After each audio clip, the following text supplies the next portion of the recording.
I wanted to say good evening and welcome to everybody joining from various places across the country. Very excited to be presenting for you guys tonight. So excited to see what questions you have for me and to kind of dive further into the issues that we see with equine metabolic syndrome in the performance horse. So I do have a few interactive elements tonight for you guys. So I want you guys to take a second and think about what these pictures make you think of, what first words jump to your mind when you see pictures like this. And so a few places tonight will have an option for like interactive polling. And so you can either text the number 22333 and then type in Jane Manfredi 478. And then you can type in words, or on your phone, you could also join me via this website as well. So I'll just give you a couple of minutes to join us if you want. You could also potentially post things in the Q&A for us to look at too, but it is kind of fun if you're able to kind of text some of these words to me. And so what I'm looking at is for you guys to tell me what these pictures, what words jumps to your mind when you see horses that look like this. Okay, so I'll give a few seconds for people to kind of participate. Cushings, excellent, very good.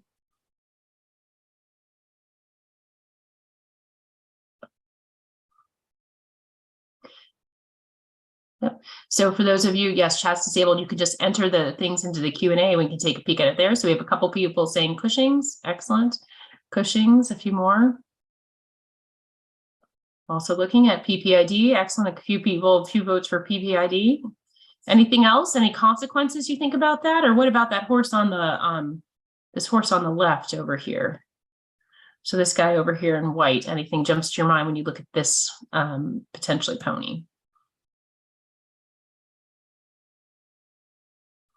Good, so a lot of Cushing's disease, which is good. Insulin resistance, good. EMS, insulin resistance. So seeing a couple of those pop up. Crusty neck, excellent. High, assuming a high crusty neck score, perfect. Insulin resistance, metabolic syndrome, perfect. A lot of those things coming up prevalent, all right? So those are great things to be thinking about when you're seeing those pictures, for sure. And when looking at endocrine disease in horses, for sure, this one here on the left, we're worried about this crusty neck and insulin resistance or insulin dysregulation. And over here on the right, yes, for sure, with this extra curly, hairy coat, we are worried about PPID or Cushing's disease in horses. And so some of the consequences for both of those diseases that we can see, and I didn't see it pop up here yet in the slide, but is this here. So this is a condition in the foot that can be really devastating and potentially career or life ending for horses. Which is called laminitis. So in this case here, we're looking at a side radiograph of the foot. And we can see here's the kind of front part of the hoof wall. And in the foot, there's the bone called the coffin bone. And this bone, this line should kind of really parallel this front of the foot, but we can see it's actually pointing down and rotating downward towards the sole. And so this is extremely painful in horses, and it's very hard to kind of bring them back for this comfortably to bring them back into work. And so most people, this is kind of one of the major concerns they're worried about with endocrine disease in the horses.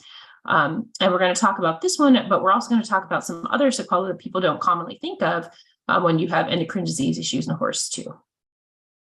Okay. Just peeking at that. All right, excellent. So some of those other conditions that we're going to kind of touch upon tonight are hock arthritis. Okay, so here we have a picture of the hock, which is in the hind leg of the horse, and we have joints back there that like to kind of bridge and get bony fusion between them that can cause the horse pain. Hind limbs proximal suspensory desmitis. So we can have enlargement and kind of encroachment of that suspensory and can have some pain there. And then some of you probably have seen horses that have hind limb suspensory degeneration, where the fetlocks, where my arrow is, kind of start dropping down to the floor, and they have breakdown of the suspensory apparatus, which is again a devastating disease. And so I did kind of some recent work kind of summarizing all of the different conditions that endocrine disease and effects it can have on the performance horse. And we're going to talk about some of these tonight. So the baseline of this idea is that in a lot of cases you have insulin and glucose dysregulation. You can have some back atrophy with some of these diseases. You can have different degrees of obesity or regional fat deposits in different areas, such as the tail head, the ribs over by the shoulder or the neck. You can also have sometimes weight loss and loss of condition. We're going to talk a little bit tonight about lameness concerns, such as arthritis, as well as developmental concerns like OCD or osteochondritis dissecans. We already alluded to some sensory breakdown, odd hair coat in the case of Cushing's, and then laminitis, of course. So when we're looking at endocrine diseases and the effects of the horses, we kind of have a few different areas that we're concerned about. We're going to talk about mainly the two areas that are considered tonight. So obesity, as well as this idea of insulin dysregulation, which goes along with horses that have equine metabolic syndrome, otherwise known as EMS. And so insulin and glucose regulation is pretty complicated. It involves kind of brain, fat, muscle, blood systems, liver, a lot of things interacting. But let's see if we can break it down to kind of some simpler steps and what we can do about them. So with equine metabolic syndrome, we have horses that have either generalized obesity or regional areas of fat deposition. So here we can see this lovely gentleman has kind of some like big fat pockets by his tail and by his rump. Probably some also pockets here by its ribs. This Welsh pony has a very crusty neck. And so that's very common with equine metabolic syndrome or EMS. These horses are predisposed to laminitis, and we know this is likely because of their high levels of insulin that they have circulating in their blood. And so tonight I want to kind of talk about some of the terms we're worried about here. So insulin is important to help glucose get into the tissue so that the tissues have energy to do their jobs. And when you have an inappropriate amount of insulin for the glucose that you have present, we call it insulin dysregulation. And this can happen for two reasons. One is insulin resistance, and this is the term when I went to vet school way back when that was most common. So this means there's a tissue level problem, but we're also recognizing now that some horses really have the biggest issue after they eat a meal. So we know that there are some gut effects that contribute to these high levels of insulin circulating. And so when we're looking at dynamic testing for this, we're going to talk a little bit about a common test that's performed today that helps us really identify these animals called an oral sugar test. And we know there are breed predispositions to metabolic syndrome and laminitis. I want to point out here that this horse in the bottom right has a very characteristic stance for laminitis, where he's camped out and trying to shift his weight back onto his hindquarters to avoid his really painful front feet. And so we know that horses that have laminitis actually a lot of the times also do have hind feet that are affected, but most of the worst pain comes from the front feet because most horses put 60% of their weight on their front feet. Part of the talk that we're giving tonight on the importance of it is that we know that as owners, sometimes it's really hard for you guys to recognize when a horse has laminitis. And so I'm trying to show you some of the more, of the signs clinically associated with it. So another question to you. We talked about some breeds are predisposed to metabolic syndrome and laminitis. I want to see what your guys' thoughts are to what some of those breeds might be. So again, either feel free to text them in, add them through the website. Arabians pop right up. Excellent. Welsh ponies, you guys have no problems with this one right here. Or you can put it in the Q&A as well. Arabians coming in a little bit stronger. Welsh ponies and Arabians for sure are some, but there are a few more breeds that are predisposed to. Oh, yes, your Spanish horses. Excellent, like your Prees. Very good. Anyone else? Anything else you guys can think of? Cobs. Okay, yep. So Cobs would definitely fall into that group. That came in from Facebook. Excellent. Morgans, very good. Morgans are Lusitanos, very good. Ponies, pretty much all of the ponies. Yes, for sure. Not just the Welsh ones. Excellent from the Q&A. Perfect.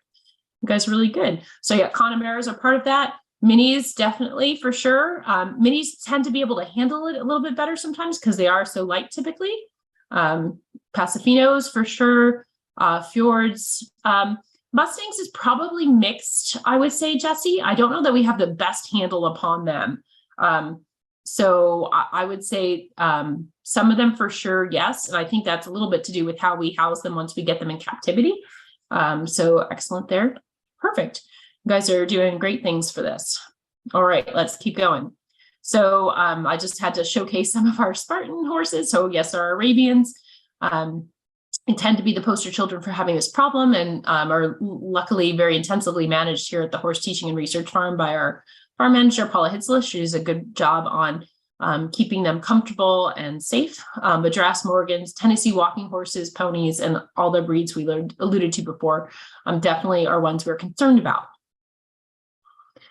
So I talked about before a little bit about insulin dysregulation, and just to remind you guys, that is where if I ate a jelly donut, for example, normally I say I had 5 molecules of glucose wanting to entering the bloodstream. And so normally I maybe use just 10 molecules of insulin to help bring that sugar into my tissues. Well, in cases with insulin dysregulation, where you have tissue level problems, for that 5 molecules of glucose, now suddenly you need 50 molecules of insulin. The other possibility that horses show is that now they eat the glucose, and again, it's that 5 molecules of glucose from your jelly donut, and then once it hits the gut, all of a sudden now you have hormones from the intestinal tract that release and cause you to release a whole bunch more of insulin too. So we think this happens because, and why they have the genetic predisposition is because they have thrifty genes. So Arabians originally came from a very dry desert-like area.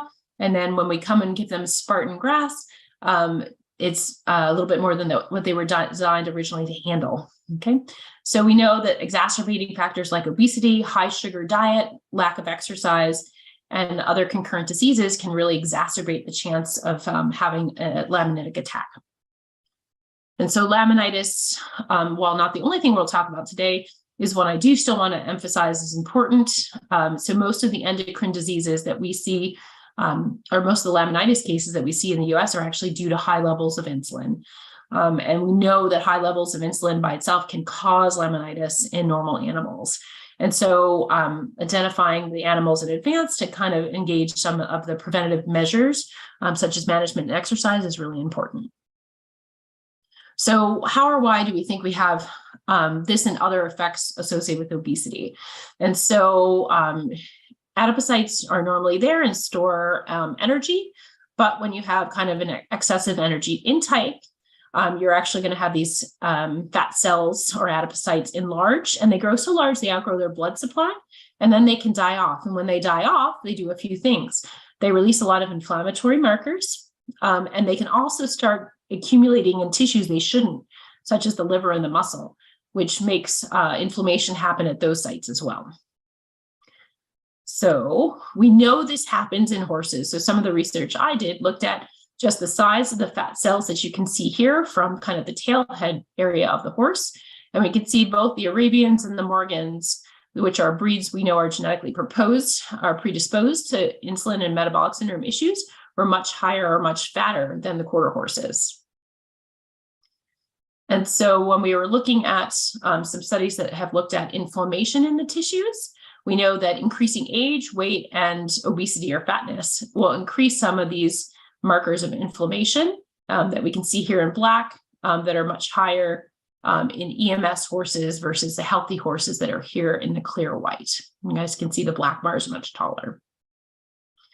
And so we think that fat in certain areas is worse than others. So for example, one study found that this gentleman here that has a really crusty neck, that actually the fat in the neck region was one of the worst areas to have extra fat in, because it was one of the ones that potentially had increased levels of inflammatory markers. Okay, so for your horses at home, or ones at the barn, or ones that you worked with or trained with, what tests have you seen used to assess EMS or ID? So what have you seen veterinarians do to understand if your horse might have a problem with metabolic syndrome? So let you guys kind of chat that in.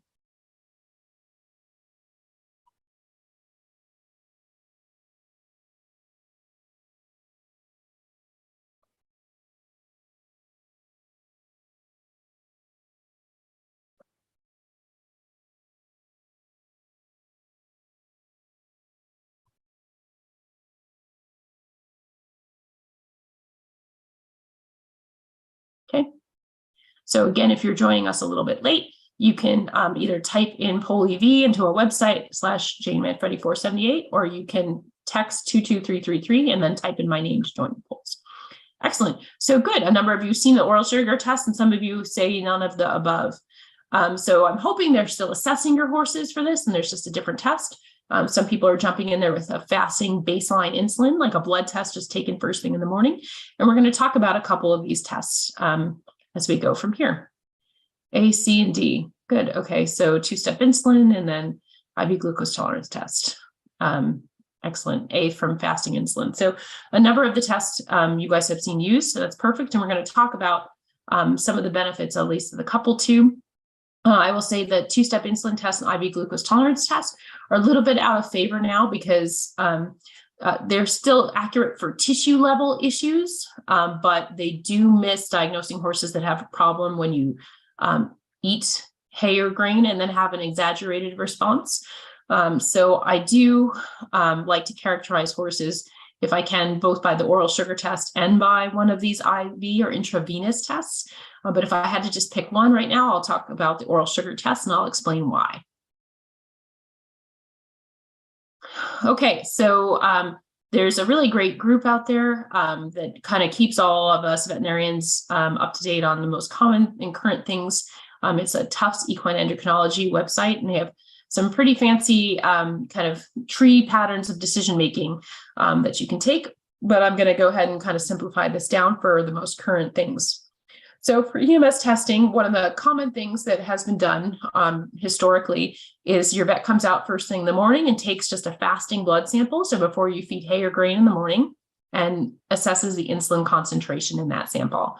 So the nice thing about this is it's fast. It's one blood sample, so it's pretty inexpensive. It's convenient. Your vet comes out and does it on his own or her own time. But we're going to talk a little bit about reliability. So in this image on the right over here, I have a whole bunch of different M&Ms, okay? And so there's about 100 M&Ms total in this picture. You'll have to trust me, I have counted. And if you can see there's blue ones, there's about 25 blue M&Ms there, okay? And this is about what we think, maybe a little bit higher, about the percentage of EMS we have currently in our horse population in the US. So it's somewhere between probably 18 and 26%. So because I like simple math, we'll just say there's 25 horses here that are blue M&Ms that truly have equine metabolic syndrome, okay? So if we did just a fasting baseline insulin test, how many of these blue M&Ms do you think we're going to find with testing? Okay, so that's the question here. So how many EMS horses, so of those 25, do you think we would pick up with just doing a baseline morning blood sample of looking for insulin concentrations? So 1, 5, 10, 20, or 25.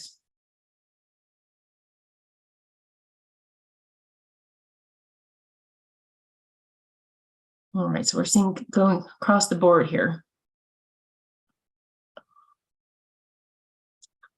Seeing some things coming in. We have 25 here. There's a question. And then, Carl, I think we're going to answer that one live about the fat. Well, I guess I can do this now. So there was a question about, do you think the fat being worse in certain areas is due to an underlying factor which causes the fat to localize to that area, as well as causing an increase in inflammatory factors?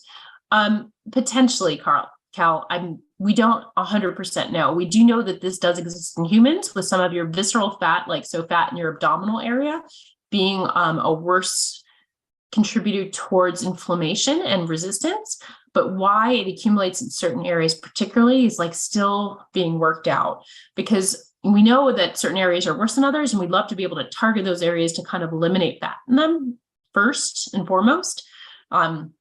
But we haven't necessarily figured out to do that yet. So most of the time we'll talk a little bit about just weight loss in general being helpful. But we have still not figured out why certain areas are worse than others. So it's a very good question. Right, I see a couple of other numbers coming in there, 1, 25, 10 into the Q&A. All right, so far it looks like 5 is our big winner, and then 10 with a little bit horses down at 1. All right, well, let's see what we found.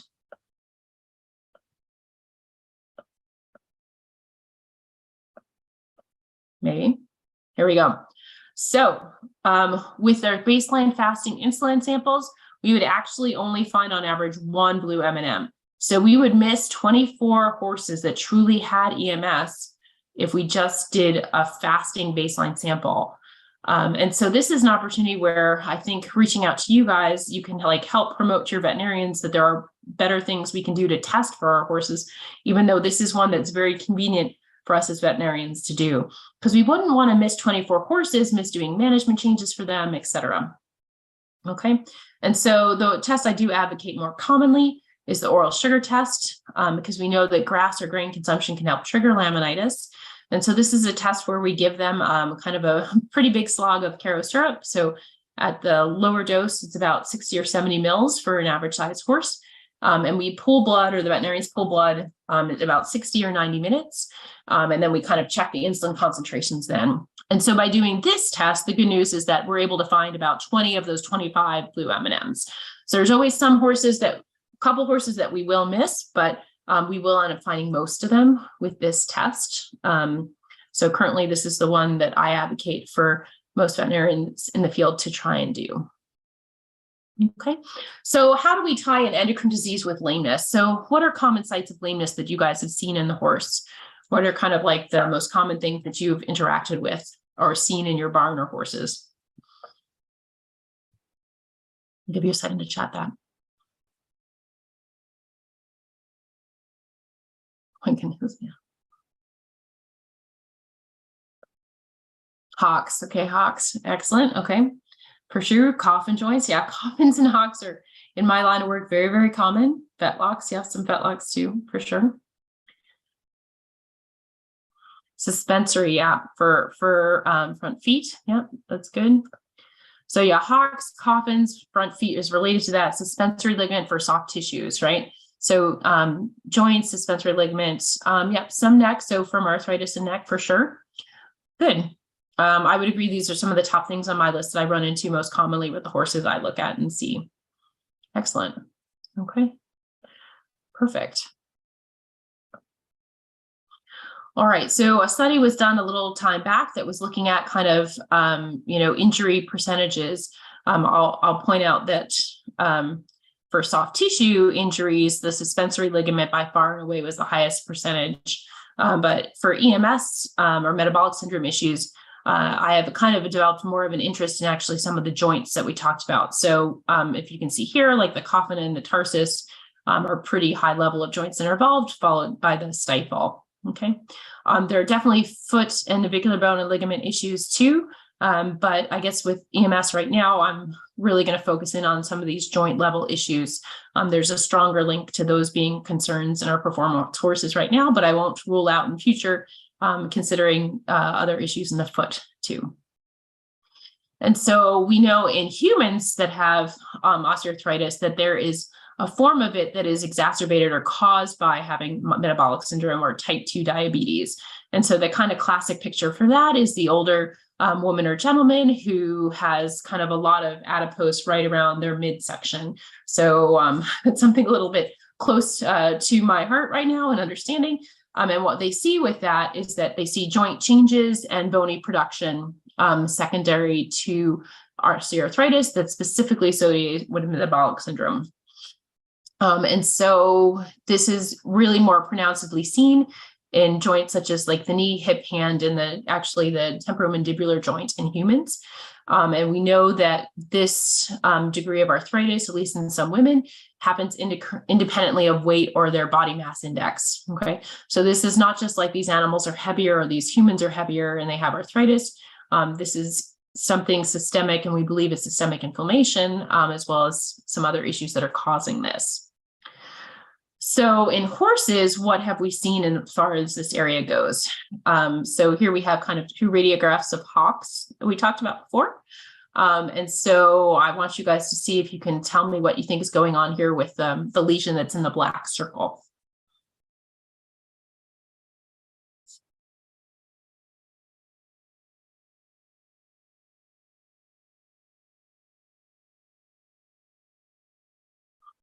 We have one vote coming in here. We may have a couple else. I'll give you guys a couple more minutes to look at that.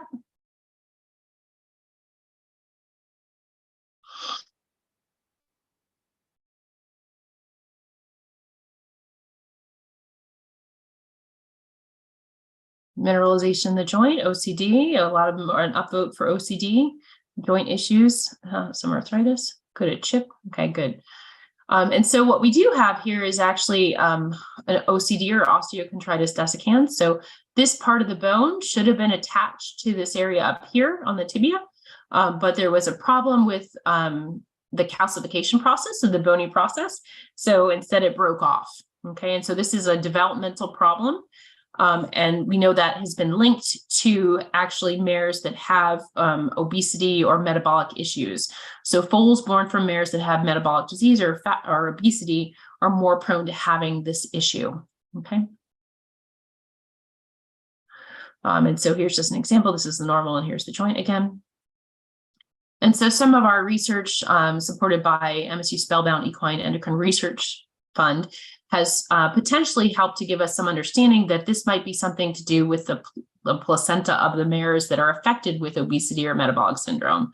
And so obese mares had foals with OCD, and obese mares also have, as you can see in orange here, a lot more lesions or problems present when we look at their placenta under the microscope. And so that might be one of the contributing factors that we're investigating in those mares, and it might suggest that if we're looking to make performance horses, we really have to be aggressive in managing our mares to keep their insulin concentrations under control while they're growing their foals.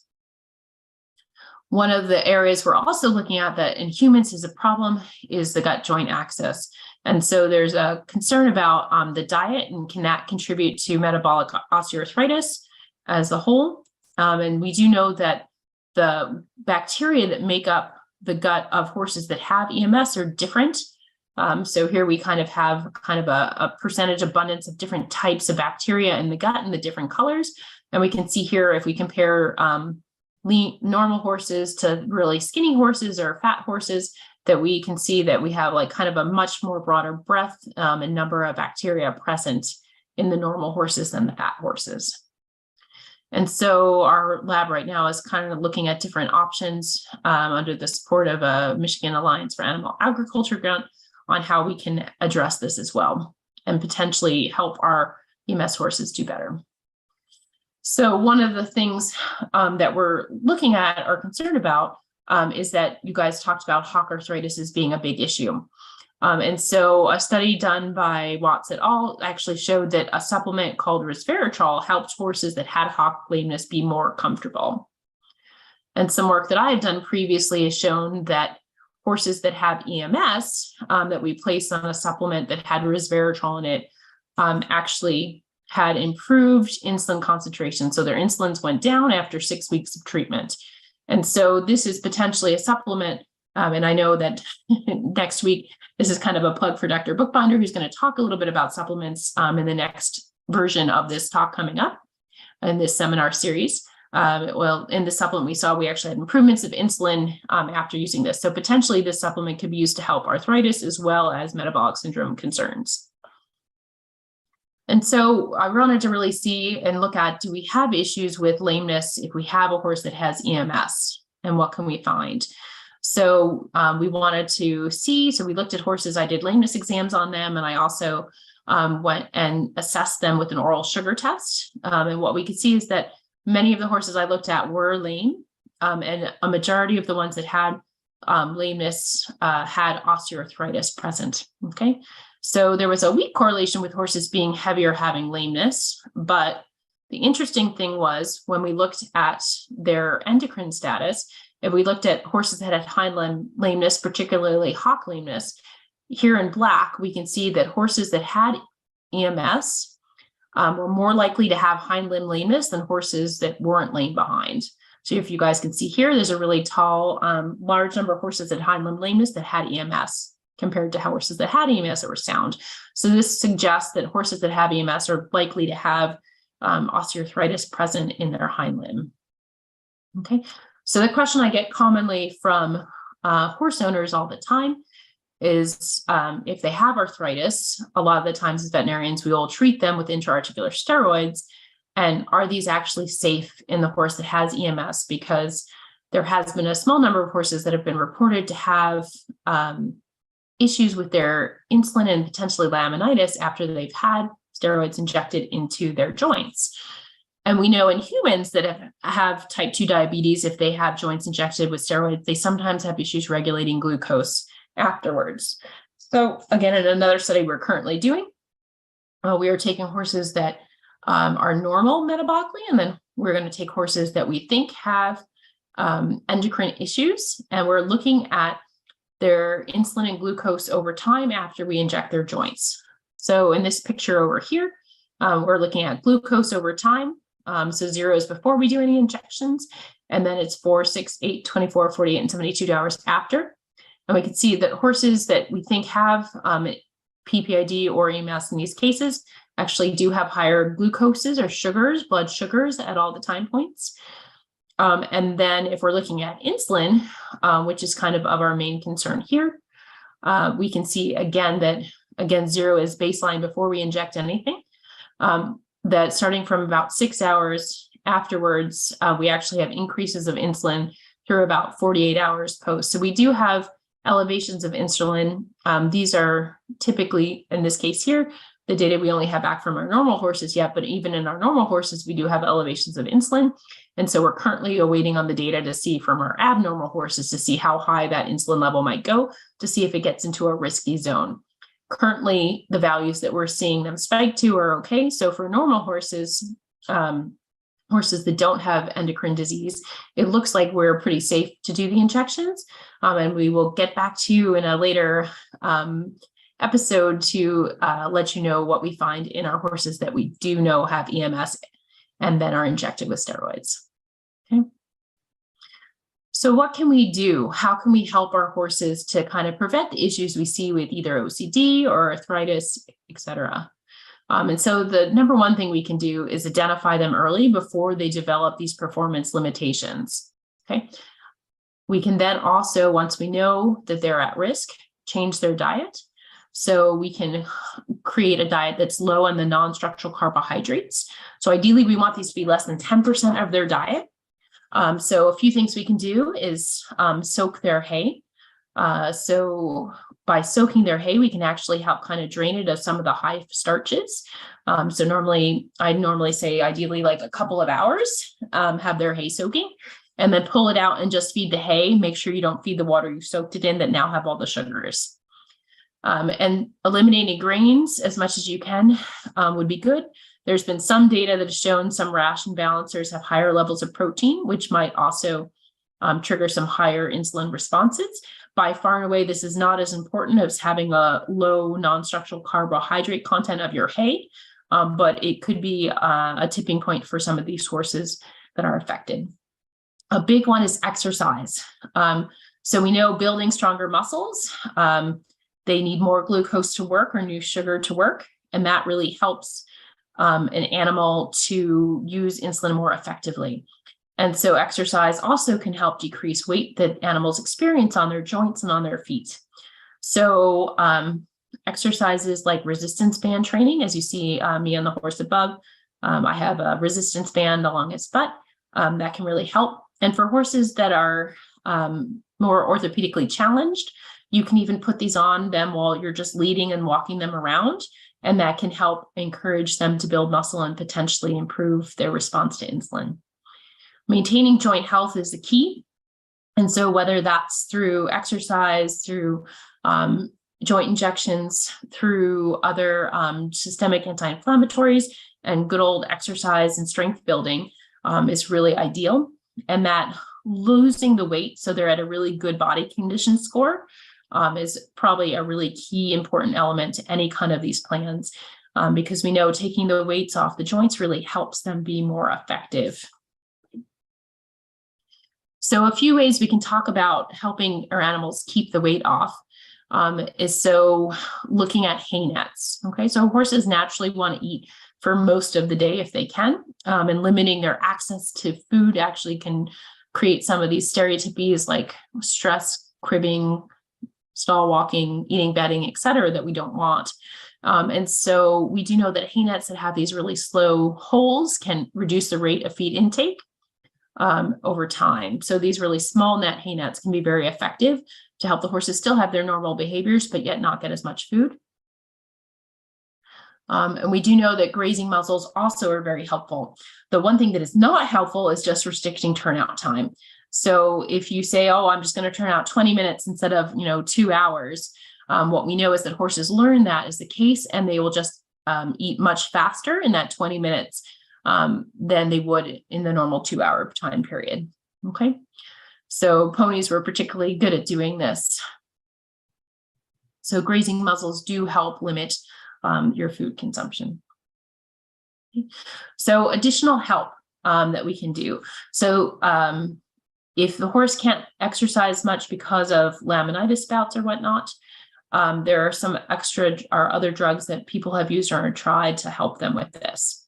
So metformin is a common one that's discussed, and that was one of the original ones. It's a drug that's used in humans with type 2 diabetes, and it's one where it's mixed availability in horses. So some horses can absorb it well and some can't. You don't really know.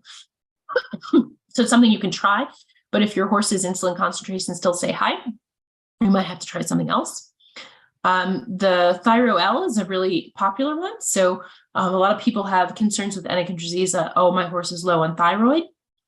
It's not normally clinically a problem for horses, but some people will put them on Thyro-L.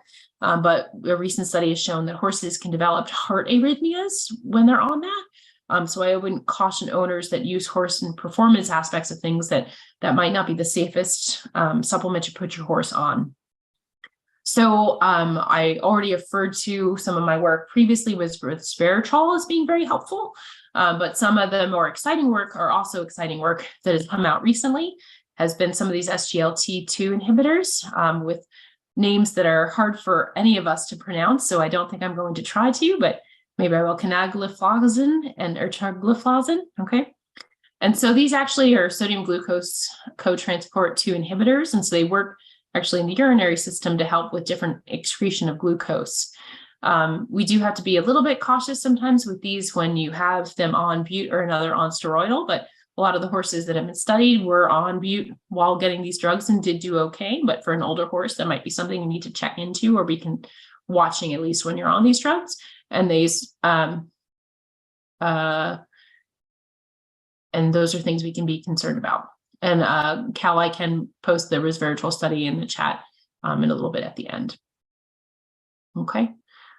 So again, some promising areas here for developments for supplemental drugs. Now, none of these are going to replace some of your basic management strategies of losing weight, feeding an appropriate low non-structural carbohydrate diet, eliminating grains to the extent that's possible, etc.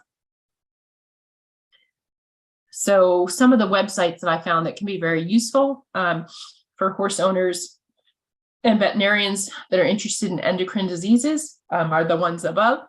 I'd like to particularly call out the TUPS website. I think that's really good for veterinarians and horse owners alike. And our MSU-VDL endocrinology service does like to talk and is very helpful to veterinarians when trying to decide how to do different screening tests in this area. So when looking at different issues that we can see with endocrine performance and musculoskeletal issues and their endocrine association, and I'll mention some of these with PPID, and I'll probably touch upon PPID a little bit before we close this talk. We can worry about endocrinopathic laminitis, which can be an issue with insulin disease or PPID or Cushing's. Suspensory ligamentous myositis or degeneration, which is something traditionally with PPID. Muscle atrophy and back pain, which is with PPID. Obesity and lameness and exercise intolerance, which is obesity and EMS. Osteochondritis dissecans, which is an issue with EMS. And systemic inflammation, which can support metabolic osteoarthritis. Again, that's EMS and obesity. And then cardiac arrhythmia is associated with some of the treatments we do for the above. Okay, so I think right now I'll go here and we'll just touch a little bit upon some of the PPID things. I know the talk was EMS and performance, but I think it's really important for people to appreciate where Cushing's or PPID could play into some performance issues, more with the soft tissues. And then we'll close the talk. Okay, so PPID is an age-related disease that affects about 20% of horses over 20 years of age. And they kind of present in the most extreme forms, like this gentleman up here with a really long, shaggy hair coat. And this is a tumor that essentially makes the horse think that it's always winter and they always need to prepare for winter, so they need to grow the coat.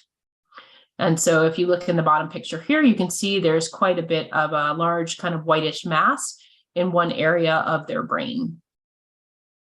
And so I'll go ahead and reach out to you guys. What do you guys think? What are some clinical signs for PPID that you guys have seen? We obviously talked about the hairy coat, but what other ones have you guys heard of?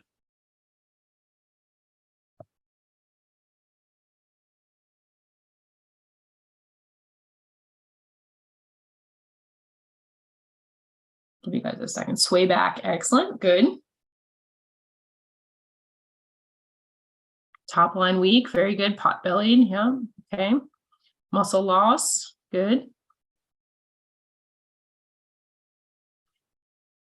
Good. Some of them can have insulin resistance. So we always recommend people with older horses that they check them both for PPID and EMS.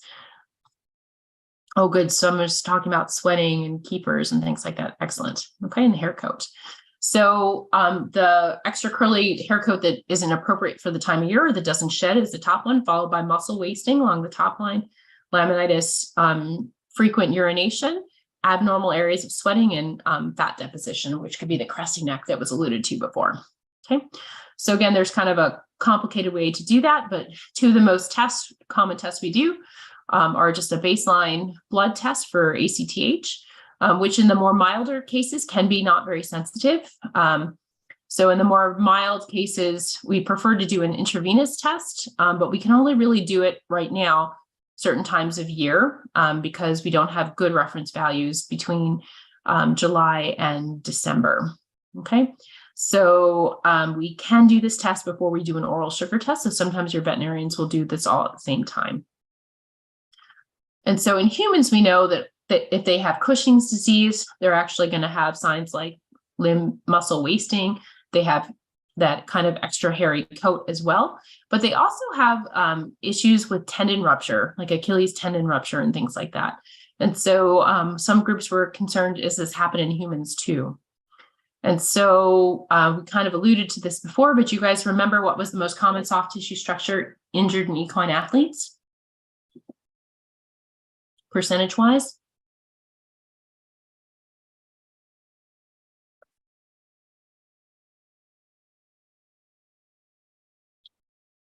Good. The suspensory ligament. Excellent. Very, very good. Okay. Good. So if we're looking here, you can see by far and away the SL or the suspensory ligament is the highest, but you can see here we also have issues with the back as well, the muscles along the back. And then if you look at jumpers versus dressage horses, you see similar things, high levels of suspensory ligament, but also some areas of the back and other flexor tendons. So if you guys are looking at this horse here, you do have to do this on the web. I'll give you a second to see, at least you can process, see what areas you're concerned about on this horse's back or body. We see at least one pin dropped. Excellent.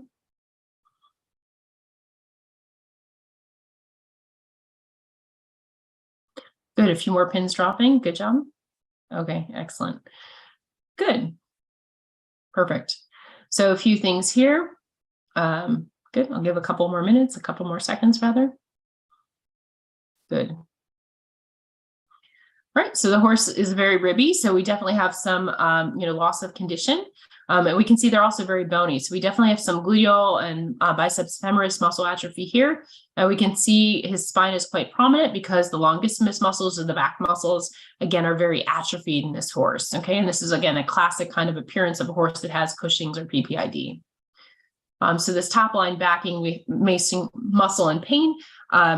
One of the things we're concerned about that is because that's exactly where we put the saddle in our horses when we're riding them, right? And so if they don't have the muscular support, now they're going to be basically impinging on the ligaments and their articular facets along the back.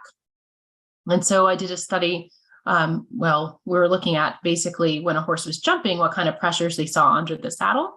And we know that many horses with back pain have lameness and that pressures in the saddle greater than 31.5 kilopascals were correlated to back pain.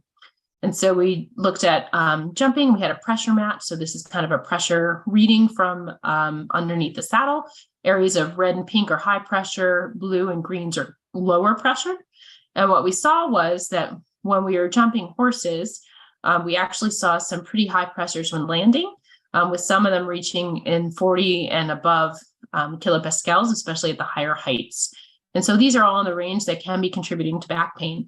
So you can imagine how that could be exacerbated if you have a horse that hasn't had the muscular support there, that this pain and pressure could even be more pronounced because it doesn't have a muscles on the back to support it. One other thing that we'll kind of close with is that suspensory ligament degeneration is actually been proven to be associated with PPID in horses. So some of that fetlock breakdown here, which we can see with the normal suspensory ligament here in A and E. We can see here all those fibers become really dysregulated. All right, so how do we help? So with any of our endocrine diseases, we want to diagnose them early. For PPID particularly, we want to get them on pergolide. We do know that you need to do some additional things to help build the muscles back up. So some of our resistance band or Cavaletti poles are helpful. And then I have one kind of combination ground exercise that I really like to do that I'll play now.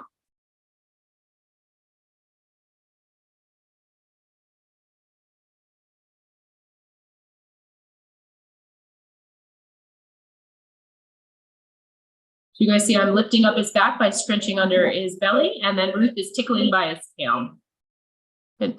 So I was scritching under his sternum with my fingers to getting him to lift his back while my friend was kind of scratching by his tail. And if you're really good, you can do these two things together, or you can take a shedding blade to get by his tail where you're scooching underneath his belly, and that can really help build the core strength along the top line and the belly itself too. So these dynamic mobilization exercises can be helpful. Obviously with PPID horses, to keep them in performance levels, everything we can do, regenerative medicine, shockwave, dentistry, saddle fit, adjusting all of those issues is really important. Okay. And so with that, I'd like to go ahead and close my talk. And I think we're going to do a little bit of break to pull some prizes for you all before we do questions. But then I'm very happy to answer questions. And in the meantime, I'll post the one link to my one resveratrol study as well. Thanks, everybody.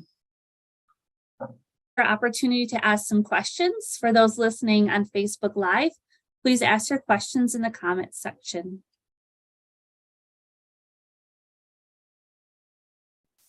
All right, excellent. I'm looking at the Q&A right now, and there's a question from Madison who said, is it worth retesting for Cushing's after the horse has been on pergolide for a while, and what's the time frame for retesting? So absolutely, because pergolide, sometimes we do have to play a little bit with the dose.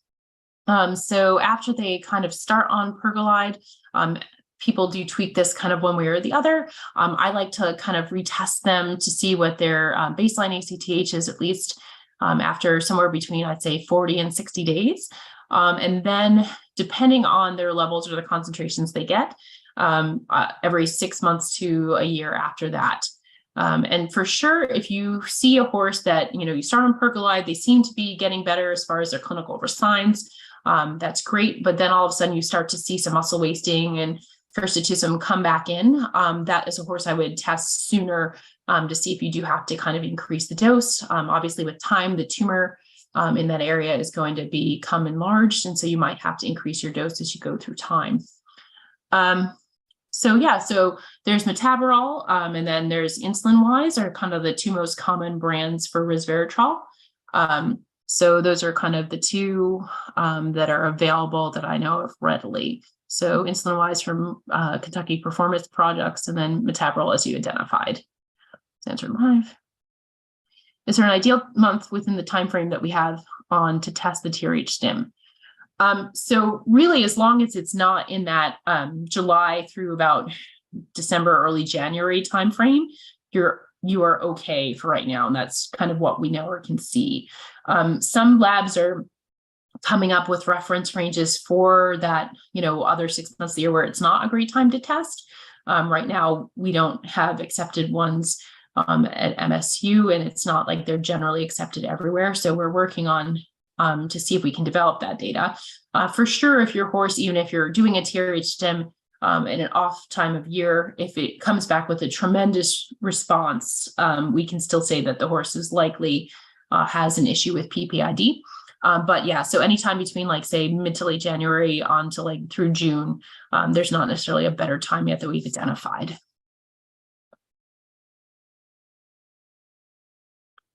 Okay, the stall side insulin test, a good one. So there has been some studies with it that have come out looking at like how accurate or not it is. And so most of the studies support that it's useful in the range from like about 20 to its high end of the range, which is 90, but it has kind of cutoffs on both sides. I will say that some people are still maybe in practice land, like not having direct correlations between stall side insulins and what they get if they sent it to Cornell or to Michigan State for readings. The published data does look good, however, but I think we need to have kind of some more corroborations between stall side and clinical cases and kind of a variety of animals and ages and breeds and groups and handling conditions. So it does look promising. But in a horse, if you get information that seems very counterintuitive, I would definitely encourage you to send it out to a lab that has kind of regular quality control and regular, like established normal ranges. So with broodmares with EMS, do you find platinum performance osteon product helpful in preventing OCD in the foals? I don't think it will. I don't think it will hurt. I think it probably does help some. I think probably our biggest help in the long term will be managing the EMS mares so that we keep their insulin levels more in the normal range throughout their pregnancy. At the very end of pregnancy, the insulins do jump up in many or most of the mares. But I do think there's some mares that earlier on the pregnancies are having some spikes in their insulin. So I'm kind of advocating for more frequent assessment of mares during their pregnancies to make sure that your management for your diet, et cetera, is appropriate for them. So do I think it helps subjectively? Probably, but I don't know that they really have peer-reviewed literature that looks at mares that have EMS that are on osteon versus mares that have EMS that were on a placebo and have shown a difference. So I'm not aware of any studies that have definitively looked at that. So for sure, if you have the extra financial support to be able to do that, that's great. But I would say, possibly putting some of your funds towards assessing your mares, looking at your feed analysis for your hays to make sure that they are like a 10% or less non-structural carbohydrates would probably be money that has a little bit more scientific merit behind it for helping. Hope that explains or helps.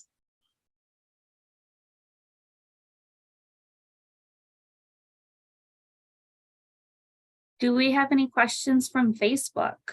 Yes, so we have about 4 questions from Facebook.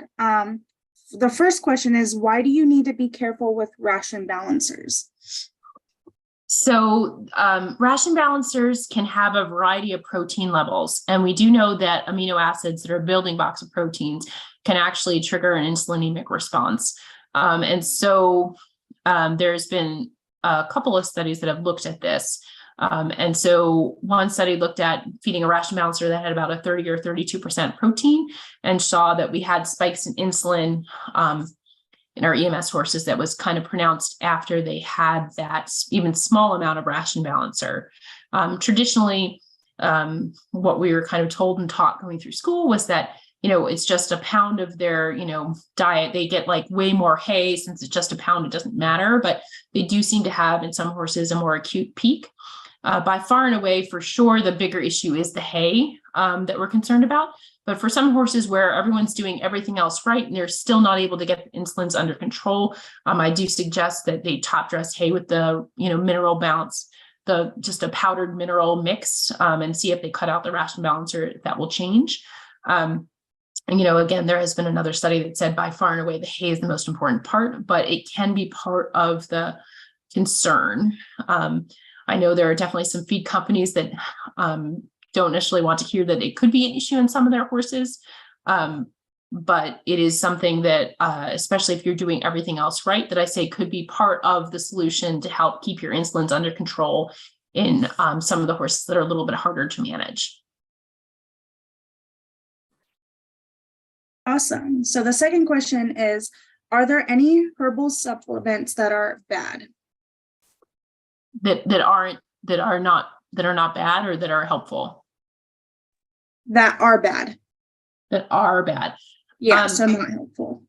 So I will say that there's not necessarily like documented herbal supplements that are known to specifically in kind of a scientific way help horses that have insulin related issues. And so as far as, bad or not, I'm not sure like how you quantify bad, but they by and large don't necessarily have the control of like what the actual content is as much as some other products we have available. And, they're just not reviewed enough to know for safety profiles in some issues. Okay. So anyway, so I don't want to say they're bad or they're not bad. They're just unknowns in a lot of cases, if that makes sense. Awesome. And then the third question is, why does protein raise insulin? So is 34% too high? Mm-hmm. So we know actually one of the tests, I did some in horses and it's done in humans too, is we actually instill IV arginine, which is a protein building block which is a protein building block. And we know if we give them arginine, they actually have an increased spike in their insulins. And so what particular part of the amino acid or protein does that? Like, I don't know that we have an absolute answer to that, but we do know it's consistent. We've seen it in cats, we've seen it in horses, we've seen it in humans. And so 32%, while a lot of horses are probably fine with that in a small volume, horses that might be more predisposed, some of their breeds that might be more predisposed, it may not help them while they're trying to deal with any of those things. So it's just something that's a concern. There are definitely some ration balancers that are more in like the 15 to like 19%, which, would make me a little bit more comfortable in those horses where, we're still having issues controlling their insulin after doing a lot of our other interventions. Okay. So hopefully that answers your question. I'd never say never. There's horses that are fine with 34% protein. There's horses that may not be fine at 34% protein.